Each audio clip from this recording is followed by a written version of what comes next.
X-Men 97 jadi proyek X-Men pertama Marvel Studios dan gak diduga jadi satu proyek hit dan terbaik mereka belakangan ini. Series ini berhasil jadi sequel X-Men Animated Series yang seru banget dengan penulisan yang lebih dewasa, deep, dan kompleks sekaligus bikin nama X-Men naik lagi di mainstream media. Setelah nonton seriesnya ada banyak yang bisa kita bahas dari mulai cerita yang seru sampai berbagai clue buat season kedua nanti. So bakal kita bahas semuanya di video kali ini, so langsung aja bareng gue Rian. Let's explore this universe.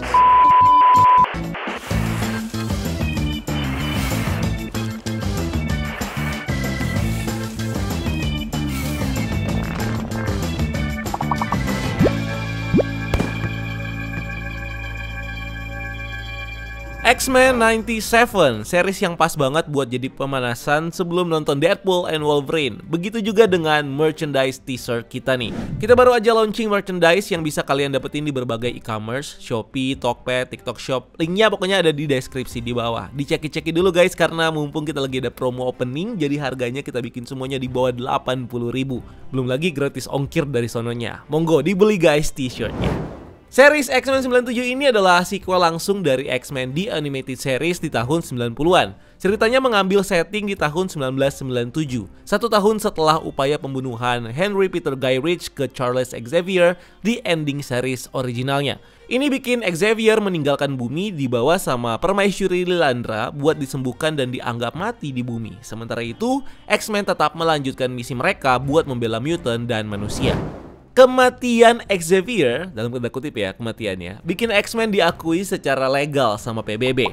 Dalam salah satu misi mereka menyelamatkan mutant muda bernama Roberto da Costa dari kelompok anti-mutant bernama Friends of Humanity atau FOH yang pakai teknologi Sentinel. X-Men lalu mengunjungi Guy Ritchie di penjara buat mencari Bolivar Trask, si pencipta Sentinel. Jean Grey lalu membaca pikirannya pakai Cerebro, di mana dia menemukan Trask di sebuah junkyard di Sahara. Tapi Jean juga mendapatkan penglihatan mengerikan. X-Men lalu datang buat menghancurkan sisa-sisa teknologi Sentinel dan superkomputer Master Mold di Sahara dan berhasil menangkap Trask. Balik ke X-Mansion, Cyclops dan Jean yang lagi hamil mengumumkan kalau mereka mau meninggalkan X-Men buat membesarkan anak mereka dengan aman. Tapi mereka diinterupsi sama Magneto yang mereveal kalau Xavier mewariskan X-Men dan sekolah mutantnya buat Magneto di wasiat terakhirnya. Magneto mulai menjalankan tugasnya sebagai pemimpin X-Men. Dia mulai menyelamatkan manusia dan mutant. Dia juga menahan diri buat nggak membunuh militan anti-mutant. Cyclops dan Jean masih nggak percaya sama Magneto, akhirnya memutuskan buat stay sama X-Men, sementara Rogue bersimpati sama struggle-nya Magneto untuk menyesuaikan diri. Pasukan PBB yang dipimpin sama Dr. Valerie Cooper lalu berusaha menangkap Magneto karena aksi terorismenya di masa lalu. Magneto menyerah secara sukarela dan setuju buat diadili untuk membuktikan dirinya. Selama persidangannya di markas besar PBB, FOH melancarkan serangan yang di-lead sama Executioner. Dia menembak ke arah Magneto pakai senjata penghilang kekuatan, tapi tembakannya dihadang sama Storm yang bikin Storm yang kehilangan kekuatannya. Sementara itu, Jean di sisi lain udah mau melahirkan. Dia dibantu sama Rogue yang terpaksa menyerap pengetahuan dokter kandungan karena dokter kandungan ini menolak untuk melahirkan bayi mutant. Jean lalu melahirkan seorang anak dan dikasih nama Nathan. Setelah Magneto menangkap Executioner, dia diampuni dan mulai ada diskusi supaya negara mutant Genosha bisa gabung sama PBB. In the end, Beast ngasih tahu Storm kalau efek tembakan di power ring-nya itu permanen dan Storm kehilangan kekuatannya. Storm ninggalin X-Men buat mencari makna baru dalam hidupnya, tapi saat tim yang lain mendiskusikan keputusan Storm, mereka dikejutkan sama kedatangan tiba-tiba dari wanita yang tampilannya identik sama Jean Grey. Dari analisa genetiknya, Beast menemukan kalau Jean yang baru datang ini justru adalah Jean Grey yang asli. Sementara itu, Mr. Sinister berkomunikasi sama Jean yang satunya dan mereveal kalau dia adalah klon yang dibuat sama Sinister supaya bisa dapat akses ke DNA gabungannya Jean dan Cyclops alias anak kandung mereka. Sinister mengendalikan pikiran Jean cloning dan mengubah dia menjadi Goblin Queen. Dia ngasih Nathan ke Sinister dan menyerang X-Men dengan ilusi dan penglihatan mengerikan dari ketakutan mereka masing-masing. Setelah diselamatkan sama Jean asli, sebagian tim X-Men menyerbu ke salah satu laboratorium Sinister, di mana Sinister lagi menginfeksi Nathan pakai techno-organic virus. Virus yang diyakini bisa membuat bocah ini lebih kuat. Jean yang asli menghadapi Goblin Queen secara telepati dan menggunakan ingatan mereka bersama buat membebaskannya dari kendali Sinister. Klon Jean dan Cyclops kerjasama buat menyelamatkan Nathan yang jadi sakit parah karena virusnya, sementara Sinister berhasil kabur. Nathan lalu dikasih ke Bishop, alainya X-Men yang adalah seorang time travel, supaya dia bisa cariin obat buat virusnya di masa depan. Klonnya Jean ini lalu mengganti namanya menjadi Madeline Pryor, berdamai sama Jean dan dia lalu pergi dari X-Mansion. Di tempat lain, seorang mutant bernama Forge memperkenalkan diri ke Storm dan mengklaim kalau dia bisa memulihkan kekuatan Storm. Forge membawa Storm ke peternakannya di mana dia udah bikin mesin yang bisa memulihkan kekuatannya, tapi hasilnya nihil. Forge sendiri adalah seorang mutant dengan kekuatan dia bisa menciptakan mesin apa aja karena dia bisa melihat dan membayangkan segala mechanical energi di pikirannya. Storm sempat notice ada burung hantu aneh terbang di sekitar peternakannya. Forge lalu mengakui kalau dialah yang merancang teknologi yang jadi dasar inhibitor kolar penghambat kekuatan mutant dan senjata radiasi yang dipakai sama Executioner. Dia mau bantu Storm karena dia merasa bersalah, tapi Storm malah marah dan pergi. Burung hantu yang dilihat Storm lalu mereveal dirinya sebagai iblis yang disebut dengan The Adversary. Dia membawa Storm kembali ke peternakan dan meracuni Forge dengan gigitannya. Di komiknya, Adversary sendiri adalah iblis kuno yang sempat meneror suku Indian Cheyenne dan dia di sini menghantui tanah suku Indian dan suka memakan emosi negatif. Makanya dia tertarik sama Storm dan Forge. Sementara itu, Magneto, Rogue, dan Gambit pergi ke negara mutant Genosha, di mana para mutant di sana hidup damai dan gak terusik. Para dewan Genosha lalu meminta Magneto buat menjadi pemimpin negaranya. Dia setuju asal dengan syarat Rogue harus menjadi ratunya.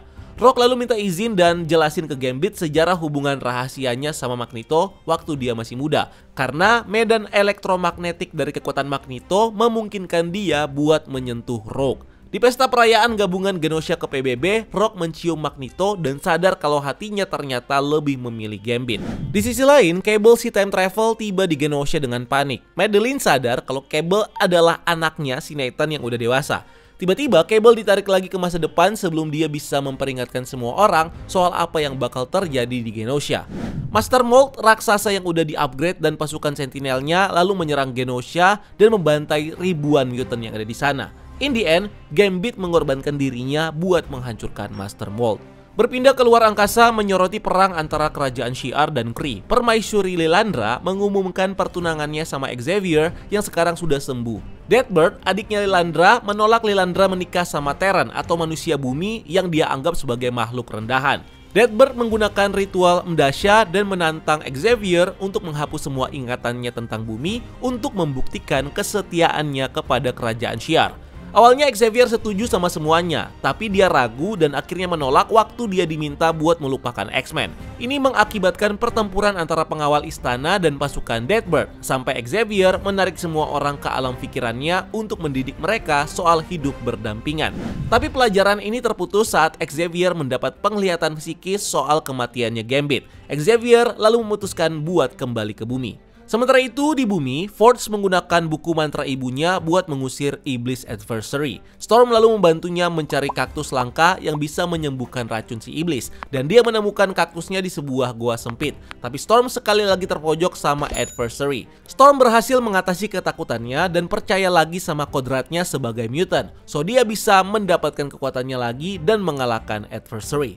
Storm lalu menyembuhkan Forge dan mereka berdua akhirnya mengetahui soal serangan di Genosha. Di tempat lain, Bolivar Trask berhadapan sama Mr. Sinister yang memperingatkan dia kalau Genosha hanyalah permulaan.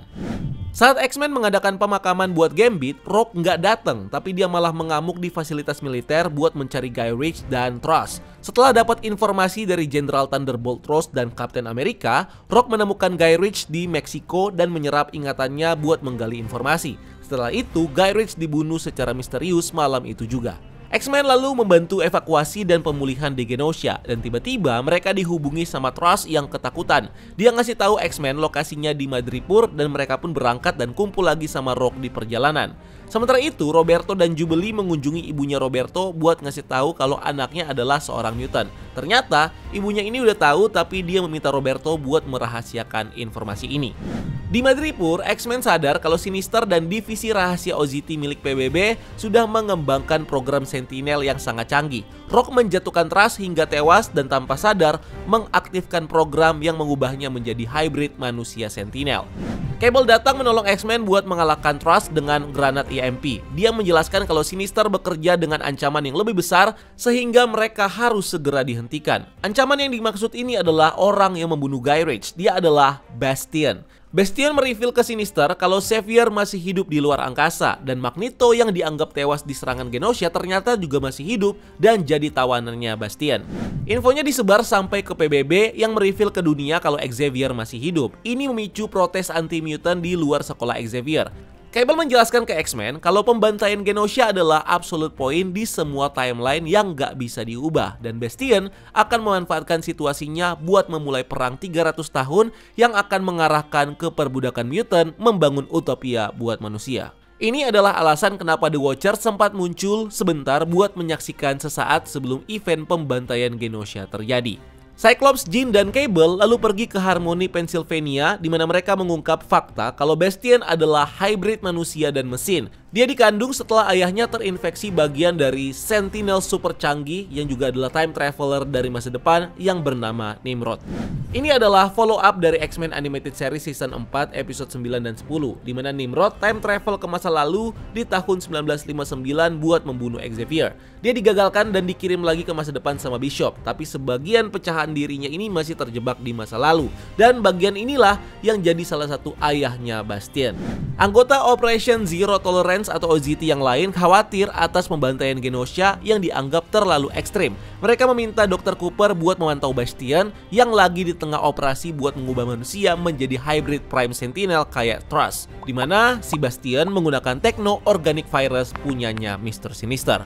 Prime Sentinel pun diaktifkan di seluruh dunia. Mereka menyerang para mutant dan hancurin sekolah Xavier. Cooper yang makin ngeri sama Bastion dan malah jadi simpati sama mutant, lalu membebaskan Magneto.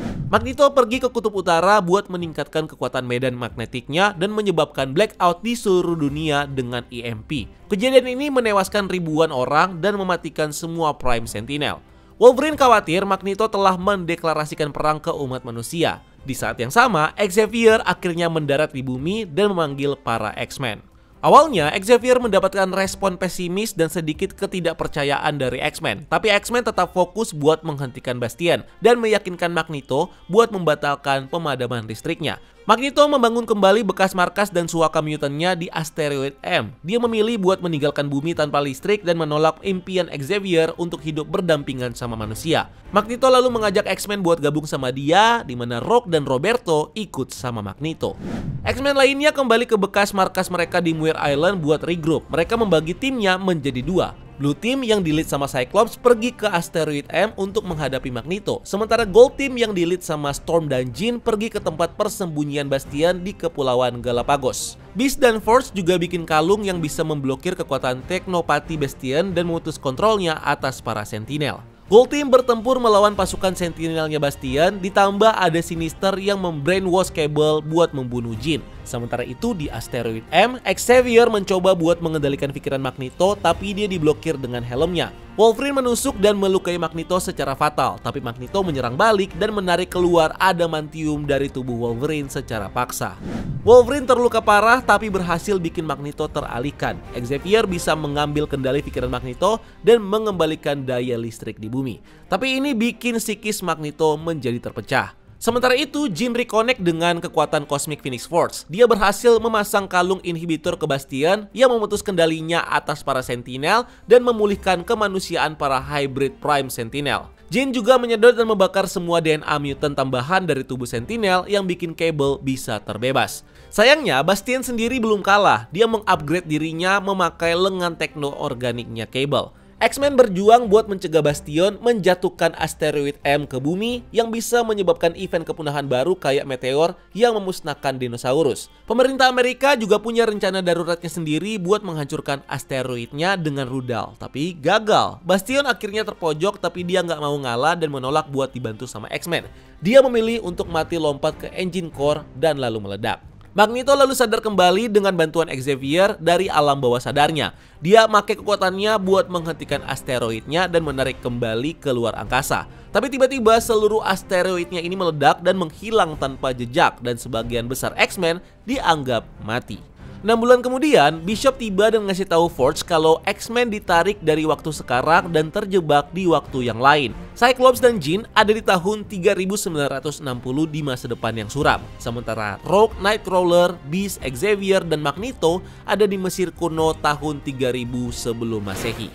Oke, recapnya udah, dan sesuai endingnya yang masih to be continued, ceritanya masih bersambung ke season kedua. Bahkan season ketiganya juga udah dikonfirm lagi dikerjakan. Nah, bakal ceritain apa season kedua nanti? Di finale season 1 ini ada banyak detail menarik dan bibit cerita yang ditis buat kelanjutan saga X-Men Animated ini. Tease pertama yang ditunjukkan di episode terakhir series ini adalah origin dari karakter Onslaught, salah satu villain X-Men yang paling bengis dan berbahaya. Onslaught adalah entitas psionik yang tercipta dari aspek gelap kesadaran Xavier dan Magneto yang lalu menyatu. Originnya diceritakan di storyline Fatal Attraction, di mana selama pertarungan antara X-Men dan grup Acolytes milik Magneto, Magneto menggunakan kekuatannya buat mencabut adamantium dari kerangka Wolverine. Xavier jadi marah besar atas kebrutalan Magneto ini, so dia menggunakan kekuatan telepatinya buat mematikan otak dan pikirannya Magneto yang bikin Magneto menjadi katakonik dan koma. Selama serangan psionik ini, aspek tergelap dari pikiran Magneto pecah dan lolos ke alam bawah sadarnya Xavier, di mana mereka bercampur sama perasaan negatif dan sisi gelapnya Xavier sendiri. Ini akhirnya tumbuh menjadi kepribadian sendiri dan menciptakan makhluk yang dikenal sebagai Onslaught. Nah, cerita ini sendiri diadaptasi di akhir episode 9 sampai episode 10, di mana skenario yang hampir sama terjadi. Xavier masuk ke pikirannya Magneto yang dibungkus jadi memori pertemuan pertama mereka di sebuah bar. Mereka dikelilingi sama air deras yang merepresentasikan kegelapan di dalam dirinya Magneto yang sedang berkecamuk. Dan di satu sisi, Xavier juga mengaku ada kegelapan terpendam juga di dalam dirinya. Setelah Xavier dan Magneto sadar lagi, gak ada indikasi apa-apa soal pikiran mereka yang menyatu jadi Onslaught. Tapi ya, inilah cerita originnya dia. So mungkin kita bakal di follow up lagi tentang pembentukan Onslaught ini di season berikutnya. Teaser selanjutnya lalu ada di ending misterius di mana tim X-Men ini terpisah dan mendarat di dua periode waktu yang berbeda. So di mana mereka, siapa aja yang mereka temui dan apa implikasi ceritanya. Timeline yang pertama ada di Mesir kuno 5000 tahun yang lalu. Di sana X-Men ketemu sama seorang warrior yang bertarung melawan beberapa musuh sendirian. Setelah diselamatkan sama X-Men, warrior itu mereveal namanya sebagai En-Sabanur. Dimana kita tahu kalau En-Sabanur ini adalah nama aslinya Apocalypse dan ini adalah masa mudanya dia sebelum dia menjadi villain. So salah satu storyline yang bakal kita ikutin di season kedua adalah origin dari Apocalypse. Shot terakhir dari sequence Mesir ini nunjukin sebuah dom raksasa yang agak futuristik. Dari domnya ini ada ornamen bulat-bulat yang mirip kayak multiversal energy core-nya Kang di film Ant-Man and the Wasp: Quantumania. Mantap.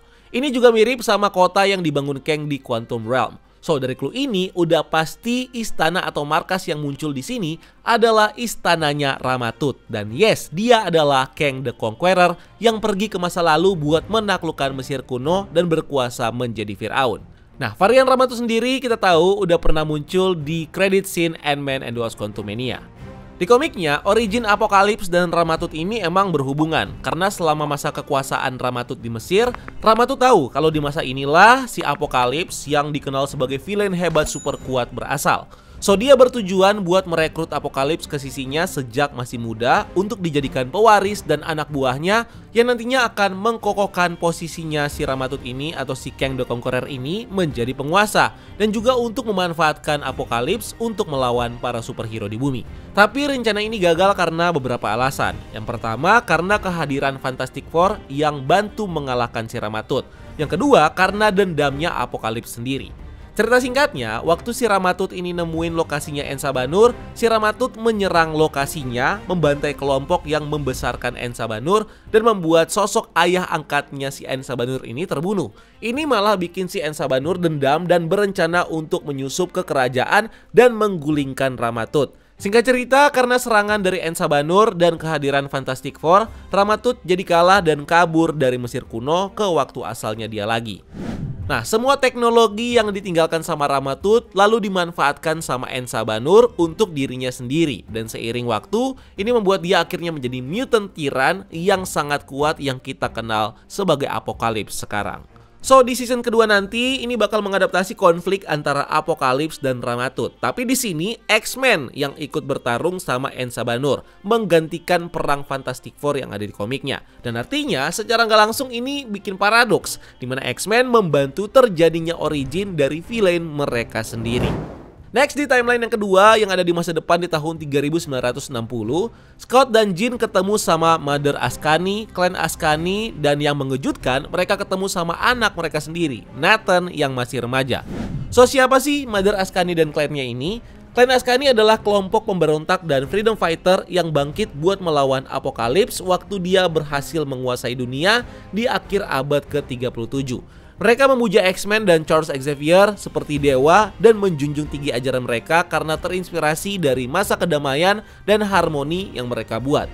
Klan Askani didirikan dan dipimpin sama Mother Askani yang identitas aslinya sebenarnya adalah Rachel Summers, anaknya Cyclops dan Jean dari realitas alternatif Days of Future Past. Setelah terpecah melalui time stream, salah satu versi Rachel mendarat ke masa depan dan mulai membentuk perlawanan kepada Apocalypse. Selain itu, kenapa ada Nathan atau Cable remaja di masa depan ini? Di episode 8, Jean bilang kalau Nathan cerita ke Beast dia terpisah dari Bishop dalam aliran waktu dan mendarat di masa depan sendirian. So, sepertinya Nathan ini mendarat ke masa depan yang lebih jauh ini dan tumbuh di sini. Sementara Bishop sampai ke timeline asalnya ke tahun 2055. So, sesuai dengan komiknya, klan Askani memang adalah orang yang menyelamatkan bayi Nathan ketika dia tersesat dalam time stream dan membesarkan dia menjadi time travel dan freedom fighter. Di komiknya sendiri, Cable memang punya peran penting dalam filosofi dan kepercayaan Askani. Dia dikenal sebagai Askani Sun, yaitu seorang warrior yang diramalkan dan ditakdirkan buat membunuh Apocalypse. Nah, pertemuan Cyclops dan Jean sama Nathan ini juga referensi ke komik Adventures of Cyclops and Phoenix, dimana setelah Mother Askani terluka parah dalam pertempuran, dia membawa kesadaran Cyclops dan Jean ke masa depan buat menjaga Cable. Mereka menempati tubuh orang lain dan menyamarkan identitasnya menjadi Slim dan Red buat membesarkan Nathan muda selama beberapa tahun.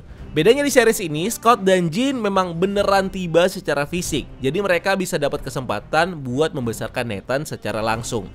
Menariknya, X-Men yang terlempar di dua timeline terpisah ini jadi punya dua cerita yang bertolak belakang. Tim yang satunya secara langsung bakal membantu Ensa Banur berubah menjadi Apocalypse, sedangkan tim yang satunya lagi bakal berusaha mengalahkan Apocalypse yang sudah menguasai dunia. Nah, tapi masih ada anggota X-Men yang hilang nih. Ada Logan, Morph, sama Storm, dan sama sekali nggak ada indikasi di mana atau kapan mereka ada. Teorinya, mereka ini ikut sama Jean dan Cyclops ke timeline masa depan juga. Jadi pas nih seimbang, timnya ada 5 orang. Cuma mereka ini mendarat agak jauh dan agak kesulitan buat bergerak karena Logan sendiri kan lagi luka parah, jadi nggak bisa langsung kumpul. Nah, buat Logan sendiri, dia juga masih harus menghadapi trauma karena adamantiumnya ini dicabut dari tulangnya. Dan sekarang, dia harus menggunakan cakar tulangnya. Logan perlu recover secara fisik dan psikologis dan somehow mendapatkan kembali adamantiumnya. Anyway, di ending Bishop ini bilang kalau X-Men ditarik dari waktu sama sesuatu atau seseorang. So, misteri besarnya adalah siapa yang narik X-Men dari aliran waktu dan nyebarin mereka ke dua masa berbeda. Terus, apa juga nih alasannya? Kemungkinannya ada dua. Yang pertama, yaitu si master pengendali waktu itu sendiri. Siapa lagi kalau bukan Kang the Conqueror. Seperti yang kita bahas tadi, Kang sebagai Ramatut punya histori sama Apocalypse. So mungkin dia masih dendam dan mau menjatuhkan Apocalypse di semua masa dengan cara membawa musuh babuyutannya, yaitu X-Men. Kemunculan Ramatut atau Kang sendiri ini bukan pertama kali juga ada di series X-Men, karena salah satu variannya yaitu Immortus udah muncul sebagai cameo di season 4 X-Men Animated Series. Teori kedua yaitu justru Apocalypse sendiri yang menculik X-Men dari aliran waktu, karena dia jugalah yang menyatukan semua narasi di masa lalu, masa kini, dan masa depan. Masih belum jelas apa alasannya, tapi mungkin Apocalypse perlu kehadiran X-Men buat mengubah dan ikut campur dalam jalan sejarahnya dimanapun dia berada buat mengkokohkan posisi dan kekuatannya. Ini memang bukan pertama kalinya Apocalypse mainan sama waktu, karena di season 4 series animated seriesnya, dia juga menculik para mutant psychic ke dimensi Axis of Time buat menghancurkan semua timeline dan membangun alam semesta sesuai seperti yang dia inginkan dan bakal dia kuasai secara penuh. Tapi akhirnya dia bisa dikalahkan dan dikurung di Astral Plane. Sayangnya, di season 5 itu di-reveal kalau kesadarannya Apocalypse ini bebas dan eksis di The Void. Dan dengan bantuan pengikutnya dan Lazarus Chamber cadangan, dia bisa dibangkitkan lagi ke dunia dengan memindahkan kesadarannya ke tubuh baru milik pengikutnya. Di episode terakhir ini juga ada satu mid-credit scene yang menunjukkan kembalinya Apocalypse di masa sekarang atau di masa kini. Dia datang ke reruntuhan Genosha, meratapi banyaknya mutant yang tewas, dan disoroti waktu dia bilang so much dead sambil megang kartu reminya Gambit. Ini ngetis kembalinya Gambit dan salah satu cerita di komiknya, di mana Apocalypse bakal membangkitkan Gambit dan bakal dia jadikan sebagai salah satu dari 4 Horsemen-nya. 4 Horsemen ini terdiri dari 4 aspek, yaitu Death, War, Pestilence, dan Famine. So, sesuai kata Death yang disorot di akhir tadi, Gambit kayaknya memang beneran bakal jadi Horseman of Death, sesuai seperti di komik. Nah, dari semua tease tadi, jelas season kedua fokusnya mengarah ke Apocalypse sebagai main villain-nya. Kita literally dikasih lihat alpha dan omega dari hidupnya dia. Ada yang di masa lalu, di waktu sebelum Ensa Banur ini menjadi Apocalypse, dan ada di masa depan di timeline Age of Apocalypse, di mana dia ada di puncak kemenangannya. Ditambah lagi dia juga balik ke masa kini, entah mau apa nih bangkitin Gambit untuk jadi anak buahnya. Endingnya juga nge-setup hubungan yang makin memanas antara manusia dan mutant buat kedepannya. Magneto yang sempat balik ke sisi villain, ditambah Bastion yang sukses mendiskreditkan X-Men, dan juga dia mengekspos kebohongan mereka soal kematian Xavier, ini membuat bangkitnya histeri anti-mutant terjadi di publik. Ini dibuktikan dari siaran radio yang nyebutin kalau Graydon Creed unggul dalam sebuah polling, memungkinkan dia mencalonkan diri sebagai presiden baru, sementara Presiden Kelly yang pro-mutant ini lagi kena protes. Graydon Creed sendiri adalah pendiri dari kelompok anti-mutant Friends of Humanity dan sekarang dia jadi politisi. Dia adalah salah satu antagonis di series originalnya dan anak manusia dari Sabretooth dan Mystic yang benci sama orang tuanya. Kemungkinan besar dia juga bakal dimunculkan lagi di season kedua sebagai presiden baru yang anti-mutant. Tapi para pemimpin dunia di PWB juga ngeliat waktu X-Men dan Magneto menyelamatkan mereka dari jatuhnya asteroid M. Manusia juga diingatkan kalau X-Men ini bersedia loh buat ngorbanin diri mereka untuk melindungi orang-orang yang benci dan takut sama mereka. So, ini bakal jadi dinamik yang menarik. Sayangnya, X-Men sendiri lagi menghilang dan dikira mati. Jadi mereka nggak bisa lanjut membela diri untuk memperbaiki image-nya. Sekaligus ini juga membela para mutant dari gerakan kebencian yang makin meningkat. Nah, ini nih masalah yang bakal nantinya dihadapi sama Forge dan Bishop. Forge dan Bishop kayaknya bakal membentuk tim X-Men dengan roster baru sebagai tim rescue yang nantinya bakal mencari tim intinya. Dan mereka inilah yang bakal kita ikutin di awal-awal season kedua nanti. Selain cerita X-Men inti yang terjebak di 2 timeline itu. Siapa aja anggotanya? Well, dari papan anggota X-Men yang diliatin sama Forge, member yang masih tersisa itu ada Colossus sama adiknya Magic, Dust, Iceman, salah satu original membernya X-Men, Havoc, adeknya Cyclops, Exodus, Shadowcat alias si Kitty Pryde, dan ada Emma Frost. Selain itu, ada juga Jubilee, Roberto, dan Cable yang statusnya AWOL, artinya absent without official leave, alias pergi tanpa izin atau pamit. Mungkin trio ini lagi punya misinya sendiri buat menyelamatkan X-Men dan bakal join sama timnya Forge dan Bishop nantinya. Detail menarik lainnya di papan ini ada si kembar Scarlet Witch dan Quicksilver yang juga masih hidup dan gak hilang, tapi lagi off-world atau keluar bumi. Nah, penulis dan produser eksekutif si Beo De Mayo sendiri udah confirm kalau beberapa anggota Avengers lagi off-world ini ngurusin perang antara Shi'ar dan Kree yang kita lihat di awal episode 6. Itulah kenapa cuma ada sedikit anggota tim inti Avengers yang muncul jadi cameo di series ini. Ngomong-ngomong soal cameo, series ini banyak juga cameo karakter Marvel lainnya, terutama di episode terakhir. Ada Spider-Man, Doctor Doom, Baron Zemo, Morph yang pakai kekuatannya buat berubah jadi Hulk, terus jadi Mr. Fantastic juga. Terus di sini kita juga ketemu sama Captain America, ada juga Iron Man, ada juga Black Panther, Daredevil, Cloak, dan Dagger. Ada Doctor Strange juga, Silver Samurai, Omega Red sama Dawnstar dan Crimson Dynamo. Ada juga Psylocke bareng sama anggota Alpha Fight, dan terakhir ada Peter Parker yang nggak pakai kostum bareng sama Mary Jane dan Flash Thompson. Nah, sesuai lore dari series originalnya, semua cameo ini menunjukkan kalau X-Men ini bersetting di Marvel Universe yang udah berjalan dan tertata lengkap dengan semua hero-nya. Tentunya ini juga nyesuaiin sama roster dan desain mereka di komik era 90-an sesuai asal dan tema seriesnya. Ini karena series originalnya memang bagian dari Marvel Animated Series yang terdiri dari berbagai series animasi Marvel yang tayang di periode waktu saat itu.